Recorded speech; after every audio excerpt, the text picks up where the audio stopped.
Это обзор чрезвычайных происшествий. В студии Александр Хавренко. Прокуратура Алданского района утвердила обвинительное заключение по уголовному делу в отношении 4 местных жителей. Они обвиняются в грабеже, совершенном группой лиц по предварительному сговору, в незаконном проникновении в жилище с применением насилия, а также в вымогательстве с применением насилия. По версии следствия, весной 2019 года 4 молодых людей, вступив в преступный сговор, начали вымогать деньги у граждан, приехавших в Алданский район для работы вахтовым методом. Для реализации своего преступного плана вымогатели незаконно проникли в квартиру потерпевших, где предъявили им требования о безвозмездной передаче денег. При этом для подавления воли к сопротивлению потерпевших в отношении одного из них обвиняемые в присутствии остальных применили насилие. Добычей злоумышленников стали деньги и имущество потерпевших на общую сумму свыше 150 тысяч рублей. После утверждения обвинительного заключения уголовное дело направлено прокурором в суд для рассмотрения по существу.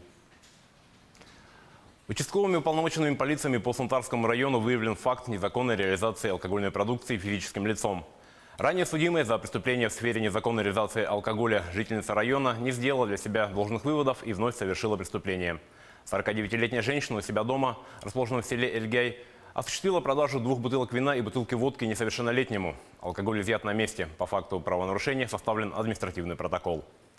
Также участковыми уполномоченными полиции при взаимодействии с общественниками села Сунтар в рамках операции «Быт» был выявлен факт незаконной реализации алкогольной продукции физическим лицом. 63-летний местный житель у себя дома осуществил продажу 2 бутылок водки.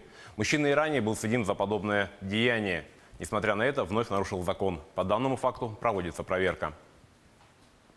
Прокуратурой Тампонского района установлено, что судебный пристав-исполнитель Тампонского районного отдела судебных приставов имея в своем производстве 12 исполнительных дел по взысканию со своего родного брата, индивидуального предпринимателя, задолженностей по уплате страховых взносов, государственных пошлин и налоговых платежей, не приняла в соответствии с требованиями закона мер по принудительному взысканию задолженности, а также мер по урегулированию конфликта интересов.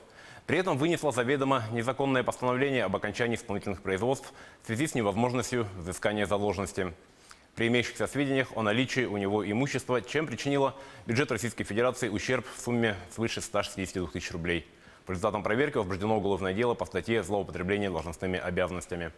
На момент возбуждения уголовного дела судебный пристав-исполнитель уволен со службы в связи с утратой доверия.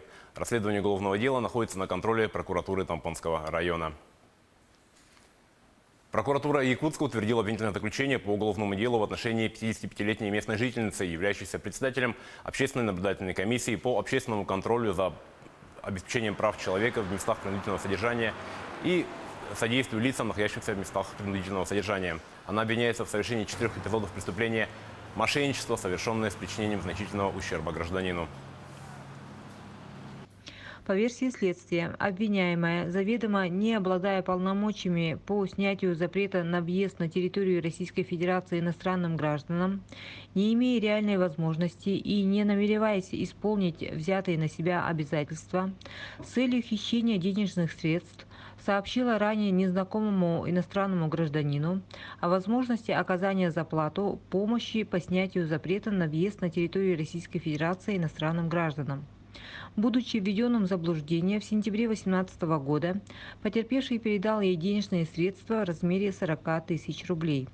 В 2019 году обвиняемая, заведомо не обладая полномочиями по условно-досрочному освобождению лиц, отбывающих наказание в местах принудительного содержания, не имея реальной возможности и не намереваясь исполнить взятые на себя обязательства, с целью хищения денежных средств граждан ввела в заблуждение 3 лиц, сообщив им о возможности оказания помощи в условно-досрочном освобождении осужденных, отбывающих наказание по приговору суда, и получила от них 285 тысяч рублей.